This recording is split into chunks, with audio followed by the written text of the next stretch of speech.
Hi, I'm Shanai Wilson, and welcome to my series From Beauty to Real Estate, the Unfiltered Journey.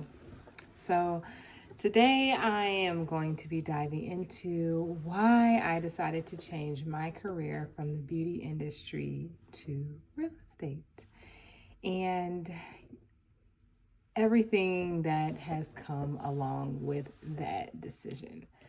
So, what drew me? Let's just talk about pretty much the beauty industry right now and what initially drew me to the beauty industry. That is actually a question that I find difficulty answering. I am not quite certain. All I can say is I believe it was just a God-given dream, talent, because initially I didn't even know what or who I wanted to be in the beauty industry. So there was no like, oh yeah, I want to be a celebrity hairstylist, or anything like that. I honestly didn't even see those visions and dreams because I was from a small kind of like city town in Indiana. So I was born and raised in Fort Wayne, Indiana, and that's kind of, all I knew. Um, and there, as far as I was concerned, there wasn't any celebrity hairstylists that I knew floating around Fort Wayne, Indiana. And certainly there weren't any celebrity clientele or anything like that coming through Fort Wayne as far as I knew. So that wasn't something that was kind of like in my brain, like circulating, like, oh my gosh, I'm gonna be this huge hairstylist, da da da da. Like that wasn't it. But I will say that I was drawn to the beauty industry. My granny was a fashionista. She wore makeup every day. She would get her hair done all the time. I remember putting her rollers in her hair, different things like that. My mom, she was a bit of a fashionista as well, and she would get her hair done. And I remember early things like my mom, when we would go to the grocery store and stuff like that, she would make sure that her lipstick was on and different things like that. So those are kind of like my early beauty things that I kind of remember and can, those are fond memories for me. But as far as my kind of coming up in it, it was actually, I would, braid hair. And I would find myself like, some of the guys in school or something like that, I would want to play in their hair, braid their hair, or I might have, someone who wants to do braids and I could braid hair, which I had practiced braiding hair for years, like on Cabbage Patch Dolls. My cousin had Cabbage Patch Dolls, so I would literally braid their hair, different things like that, when we would play house and all that kind of stuff. So I had a knack for hair. And it was introduced to me a program in high school where you could go to cosmetology school and go to high school part of the day and get your license that way. And that was presented to me. And so I hopped on it because it was something that definitely interested me.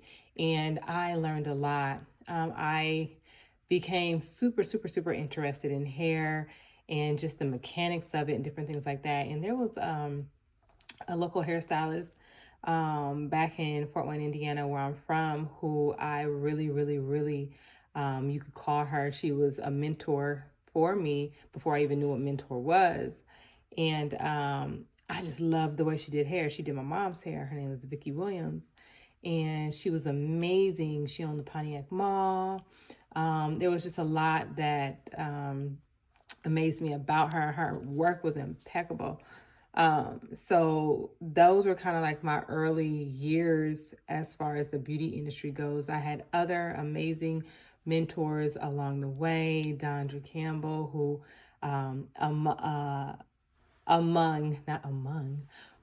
Dondra Campbell, who when I graduated cosmetology school, took it upon herself to make sure that I traveled. It was my first plane ride ever to North Carolina, Greensboro, where the Dudley School is located. And she paid for me to take advanced courses from them. And that was absolutely amazing to know that people believed in me that much. Um, where, I was talented, but I didn't know what type of talent that I really held, or like what type of skills that I really, really had, until I saw that people were pouring into me. And then another thing that happened to me was there was a there was a hairstylist who she owned a salon, or was just opening a salon back where I'm from.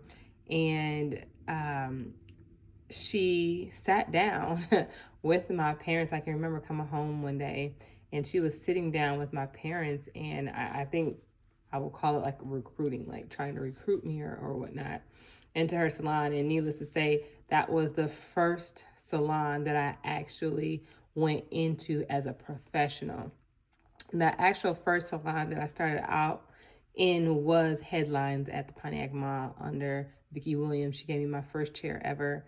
I was able to braid some of the local high school guys' hairs and graduates. And then also her daughter, she would allow me to do her daughter's hair as well. So, and then I was her shampoo assistant as well.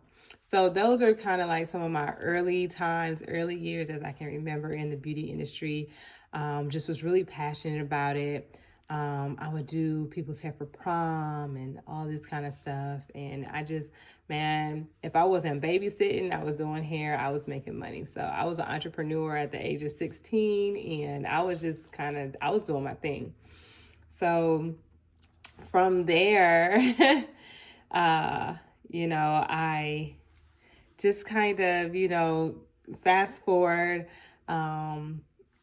got grown, started, having kids. I had two boys. My family uprooted and moved to Atlanta, Georgia, where I currently reside here in Atlanta, Georgia. And it was just it was a good thing for me. I was able to come to a much bigger market where I could grow in what I loved. And I did. Here in Atlanta, Georgia is where I matriculated into I would just say, beauty industry greatness, okay? I was doing everything from weddings to celebrities to I owned a salon here in the Atlanta, Georgia area. I worked with production companies such as Warner Brothers. I owned it was like a photography studio slash dry bar sort of type thing before dry bar became a thing, where we would do makeup and hair dry services for photography and different things like that, and videography. We built a psych wall out. Like, it was a whole thing.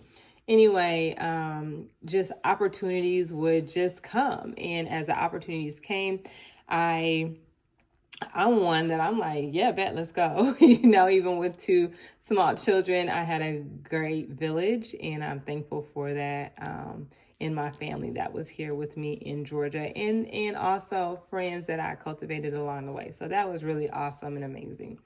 So those are kind of like my early years in the beauty industry. Some of my proudest moments for me are, I was able to really travel with it, where, I traveled around the United States with my craft as far as doing hair and makeup. I've been able to do some small, publications, be in some small publications. I was able to win some awards. I was able to, again, work with some celebrity clientele, which was really cool. And I would say my most proudest achievement would be, I can say that I have had some of the longest relationships with clients that I adore and treasure to this day.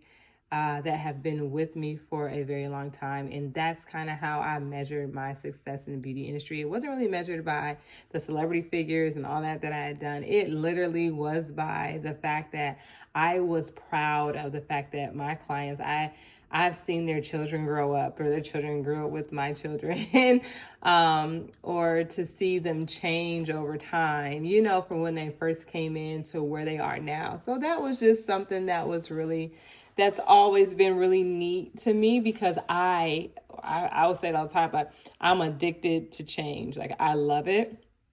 And I love being of service to people. So anyway, that is me in the beauty industry.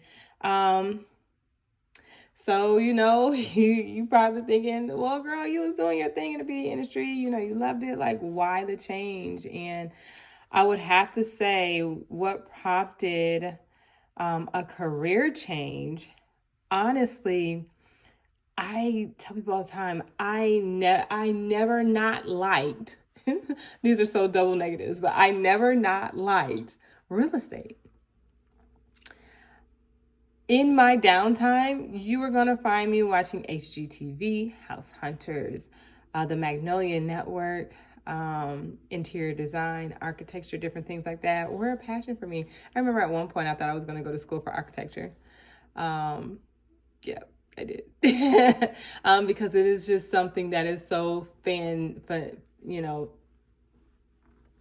I love it a lot. Excuse me, and I'm at a loss for words. I can remember, and I remember sharing this story with only a couple people, and I kind of get sentimental when I start telling it. But I remember when I was a child playing in the backyard at my granny and granddad's house. They had acres of land, and immediately off the back of their house, they had like this area next to the swing set that they had put in for their grandkids, for us, right? They had like my granddad would have like just, it was like dirt, and then it would be like wood. So like maybe like old crates and stuff like that, or wood panels, different things like that.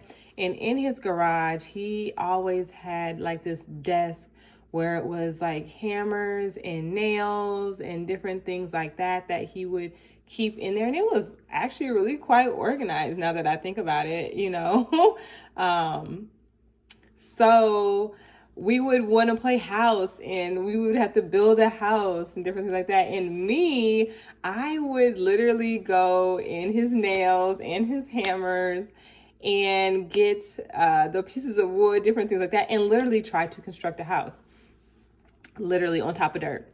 Y'all could catch me out there sweeping dirt, because once I got, things going, or that kind of looked like or resembled like a little hut or something like that, I would want to sweep it out, sweep the dirt to make it nice and neat on the inside. And so those are some of my early memories as a child and playing outside.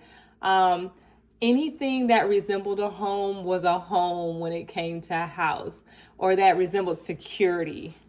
So I remember across the street and down the street, and it was actually, this road was a road of rocks. It wasn't even paved. Anyway, was a house that had a willow tree. And I don't know how many of you remember willow trees and how fun they were back in the day. Now when I see willow trees, they don't really hang like they used to hang back in the day when I was a child. And maybe that was just because my imagination where it was back in the day.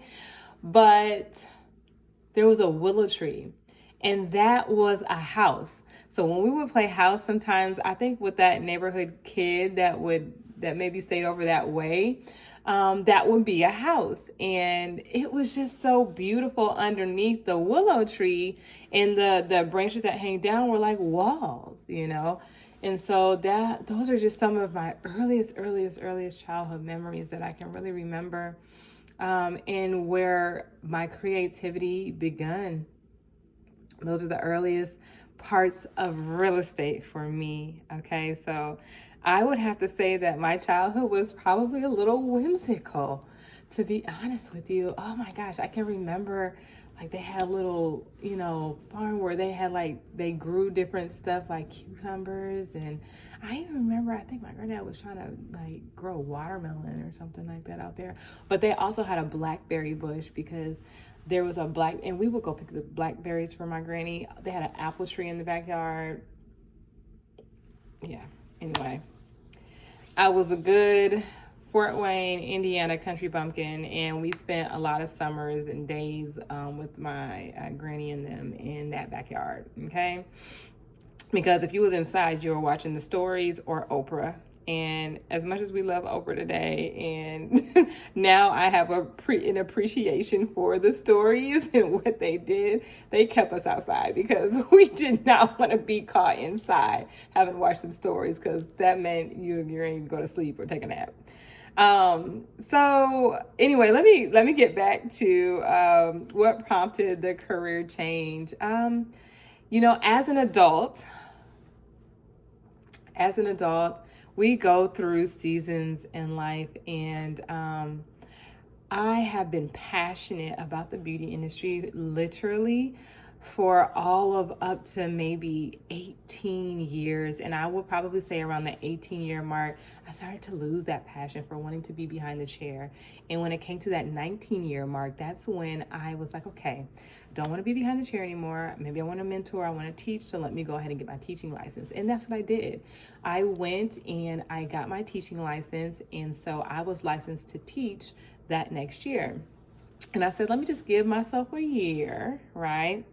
And then I'm going to go ahead and, in my 20th year, I'm going to go ahead and begin teaching, because I didn't want to do it prematurely to where I knew I was going to want to hop back into the beauty industry and get back behind the chair because I missed it, right? So I waited, and I thought I did it the right way. And I still believe that I did. And I really believe that I'm being led by some things that I believe I'm supposed to just do. And I believe I'm being led by God. So I went into teaching in 2024. So March of 2024 was when I initially started teaching. And I taught all the way through to November of 2024, where I was fired. So I was fired, y'all. I can't blame nobody but me, okay? So when I got into it, I had a fire. I was on time. I was one of the first people there. I worked out in the morning. I was always there, ready to go. I would have my lesson plan laid out. I would have what we're doing for the day. I was on fire and ready to teach. That continued somewhere along the lines in there. In my mind, I always had set out a plan for why I'm there, and the purpose of why I'm doing something when I'm there. And the purpose in my mind of why I was where I was at was to learn infrastructure. And that is just always what I told myself. The first school that I taught at, they had a certain infrastructure. I learned that infrastructure. It was okay infrastructure. The second school that I taught at, I learned that infrastructure, and I liked that infrastructure better. I didn't like the people necessarily that were put in place, and I didn't think that they were necessarily qualified, but that's beyond me. And you know what? It is what it is. Or maybe they were qualified, but really weren't working in their purpose of why they were hired. And I believe that that's an issue too. But I believe it's a leadership thing, everything from top down. So with that being said, I was fired. Now the fire was on me. The negligence was on my part as far as me being tardy and not showing up on time when I was supposed to. And that really got bad. In that last month that I was there, I knew that I needed to be gone, and it was no longer a place where I desired to work anymore. So I put in a 30 days notice, because I said, I don't want my students to go without a great, amazing teacher and somebody who truly cared like I did.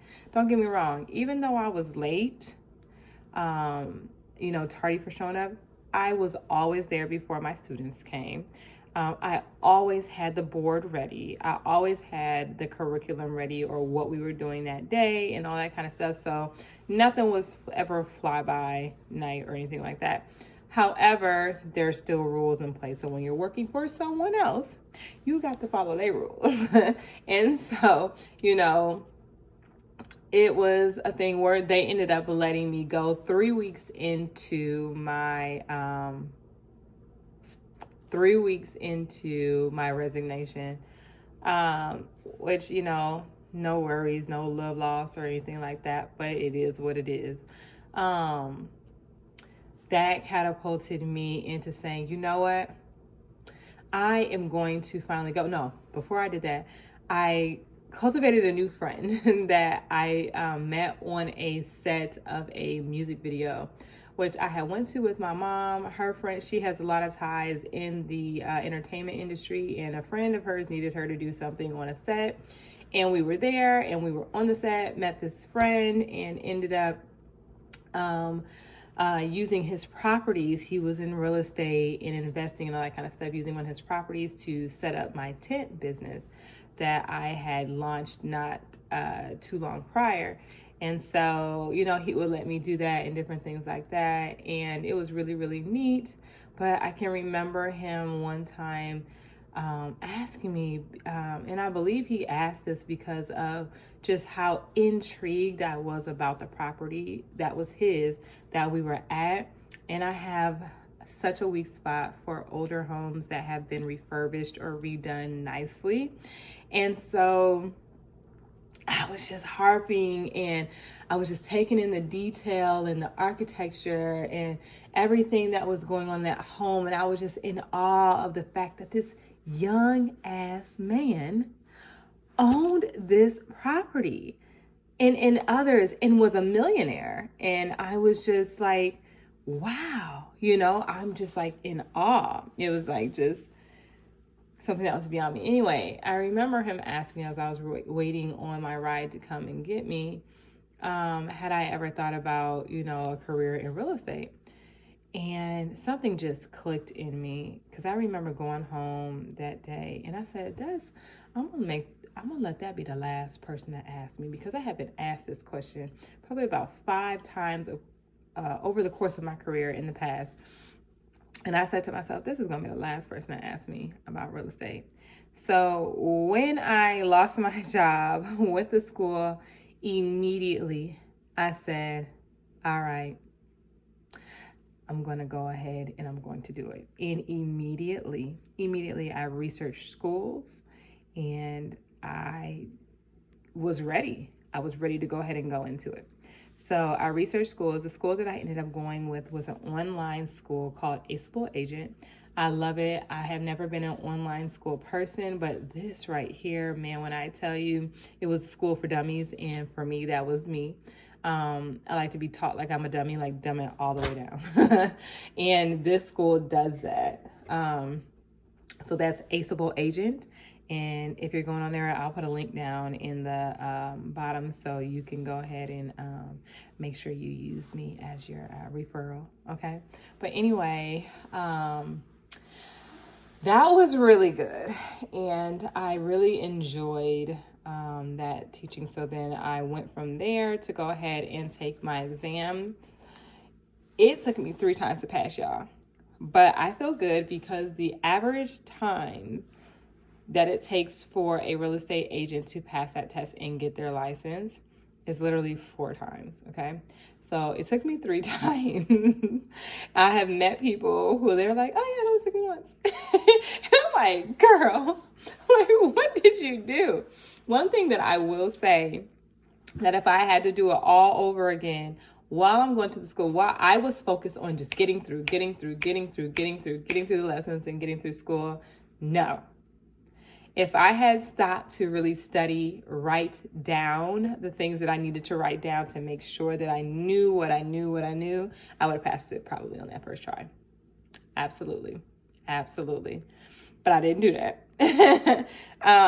So that's okay. I passed it, and we're here now, which is I am currently still waiting on my license, because there is so much more that goes into that y'all just don't know. And when I tell you GREC does not play, the Georgia Real Estate Commission does not play about handing out real estate licenses. So yes, you may come to the city of Atlanta and be like, oh my gosh, everybody is a real estate license. You might think that this is a big state. We got big cities, but let me let y'all know right now, respect the profession, because it is very, very, very hard to pass that real estate licensing exam. Not only is it very hard to pass that real estate licensing exam, to get your license, discretion, when I tell you, they do not play about who holds a license in this state, okay? I had to submit a criminal background. And, I don't even know I'm going into this now because we're going to talk a lot about this on my next episode tomorrow. So y'all come back tomorrow and I'm going to share some more on this series from beauty to real estate, my whole unfiltered journey. But y'all, I got a criminal background, okay? And I laugh about it because once I tell you guys why I'm a criminal, you will laugh too. But here in the state of Georgia, they do not play. So literally, if you have a criminal background and it does not come back clear, you have to submit your documents to GREC and write a statement to them. Yeah, absolutely. We're going to talk more on that tomorrow, okay? But today, the venting session is just, why did I decide to change careers, okay? So I just want to get that out.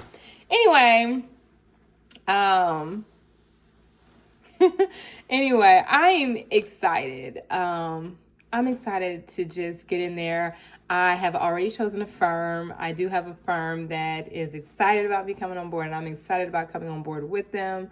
They're going to be amazing. I can't wait to actually have my license in hand so I can go ahead and let you guys know exactly what firm I'm going to be at. But I know one thing is that I really, really feel good about this decision, even though I'm in this waiting period. And I feel like I've kind of been in this lull or waiting period over the course of the end of last year, going into the, new year and everything like this, because this stuff is all still freaking new, okay? But one thing that I know that I'm great at is I know I'm great at serving people. I've done it since I was a young teenager. I've got my start in entrepreneurialism at the age of 16 and probably even sooner than that. Who knows? But at the end of the day, it feels right. I'm passionate about it, and I cannot wait to start working with my ever so lucky clients, because they will be blessed and just all out. They're going to be so happy that they worked with me, like you just don't know, because I go hard for mine, okay? And for me, not resting until the job is done. Like if a job is there to be done, like the job has to get done. Like grittiness, I'm a single mother of 2 boys, and that's one thing that I instilled in them is that dog and that grit and that just go for it and do not stop. Don't look up until it's done mentality. Like I cannot wait to do that in this profession. I did that in the beauty industry. It gave me 20 successful, amazing years. And, although I myself didn't do right as being a good steward over some of the finances that were given to me and bestowed upon me, I know that this time around, because I've been practicing, because I've been doing the things and saying the things and affirming different things over my life and over the way that I move and over the way that I handle my finances and different things, that is going to be a completely different legacy. And I'm going to leave a legacy for my children and my children's children and my nieces and nephews and all that good jazz. And, just those who come behind me. And I'm just so excited to be able to be put in a position to where I could potentially take care of my family and be that rock that they don't need, because they're all doing their thing. But at the end of the day, I want to do that. I want to make life easier for my family and my friends. That is what I want. And when I say my family and my friends, I mean all those that God has enchanted me to have a mind about. Single moms, those are my family. Some of the things that I've been through as a single mom, that I'm so grateful that I had the mind that I had, and I had the village that I had, that I didn't have to go through it alone. But some things that there's a lot of people out here that are going through stuff that they don't have anybody out here to help them in it and help them through it. So I want to be that. So I want to own some stuff. I'm trying to own some shit, okay? So that I can help some people. So my hopes for my future in real estate, man, I got a whole plan. Like, I got a whole plan, okay? So starting out, we're closing 3 properties a month. We are closing three transactions. When I tell you, I am training right now. I am doing training videos, script videos, all that stuff. All the stuff. I am networking. Of course, I'm not putting myself out there as a licensed agent yet, because I'm not. However, I am creating the network. I already have a network, of people and different things, to where I am going to, once they give me my license, when I tell you my new name is going to be Pew, Pew, that's going to be my new name, Pew, okay?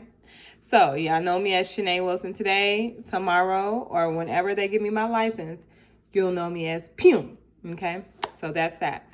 Anyway, I just want to go ahead and just thank you guys for listening to this. Some of the things that we talked about in this, was my decision to start. So what I'd say to you guys is, if you are at a pivotal moment in your life and you have a passion for something and you're like, I could really do this and be good at it, do the research behind it and just go for it. Go for it. Seriously. Just do it. Just do it. It's never going to be the right situation. You're never going to have the right amount of money to do it. You're never going to have the right amount of know-how. You're never going to have the right amount of wisdom. But if you change your mindset to know that you can do it, man, it's yours. It is yours. So I just want to encourage you guys to go ahead and go after it. You guys, if you really like this, talk today, I want you to go ahead and I want you to share your thoughts in the comments. Maybe you're experiencing some career changes. You're pivoting from one industry to another industry. Maybe you have some questions or some aspirations and you're not sure of what way to go. Definitely leave some stuff in the comment. Leave, your thoughts in the comments. If you want to find me, I'm at ShanaiDominique.com. It may look like all beauty, but honestly, the beauty industry, the stuff that I have on there transcends communities. So if you are an entrepreneur or just a career professional, somebody who just wants to be great, go on there. I got some free stuff on there. Stuff that I listen to, things that help me as far as my mindset shift and different things like that, to help me know that I can do anything that I want to do.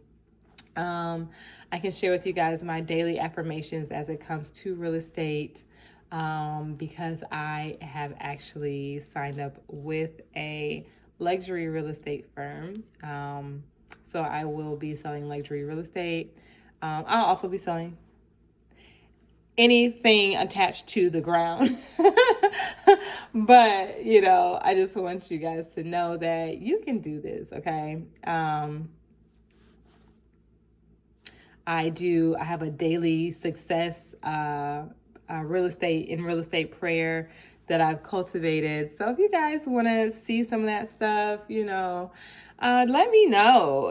I'll definitely share it with you guys. And I want to make sure that you guys come and you join me tomorrow for my next episode, okay? Because I'm going to be discussing this whole wait and this whole process of getting my real estate license. Okay. So, and what it's been like for me. And I'm just going to take you down through the entire timeline of what it is. Okay. Because people don't tell you about the ugly stuff. And I'm like, I know I'm not the only one who has had to go through this. And when I tell you, of all the videos on YouTube that I have seen, not nary person has talked about anything that has to do with criminal backgrounds and criminal background checks or anything like that. Y'all, guess what?